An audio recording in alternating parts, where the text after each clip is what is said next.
tuweze kupata maendeleo. Niliwaambia asubuhi, nimekuja Arusha, nimekuta ni mkoa wenye utulivu. Mheshimiwa mkuu wa mkoa, nalizungumza hili kwa sauti na uwe mfano kwa viongozi wengine nchini.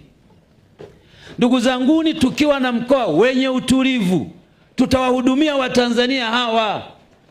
Hawa Watanzania hawataki migogoro yetu sisi viongozi. Na wakati mwingine migogoro tulionayo ni migogoro ya maslahi binafsi. Tumeacha kuwahudumia wananchi, tunashughulikiana. Tunataka huyu akwame ili huyu afanikiwe kwa sababu tuna cartel. Mkoa wa Arusha, nimekwenda Monduli jana, wanaungana. Nimekuja hapa Longido, wanazungumza lugha moja. Mheshimiwa mkuu wa mkoa, hongera sana. Endelea kusukuma hivyo. Tunataka Arusha watu waungane, wafanye kazi ya pamoja. Hakuna kitu kinachotia aibu. Unakuta kiongozi umepewa nafasi mahali fulani, ama wewe una cheo mahali fulani, badala ya uzungumze shida za watu, unazungumza watu, huyu kwako mbaya, yule mbaya, huyu mbaya. Wewe ukiulizwa uzuri wako huna cha kuonyesha.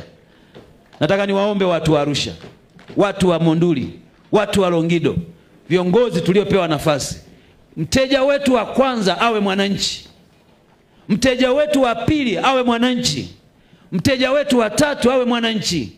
Hawa wananchi ndio wanatupa uhalali wa sisi kuitwa viongozi. Ni kwa kodi zao tuko hapa, ni kwa sababu wanalipa kodi tujenge nchi yetu.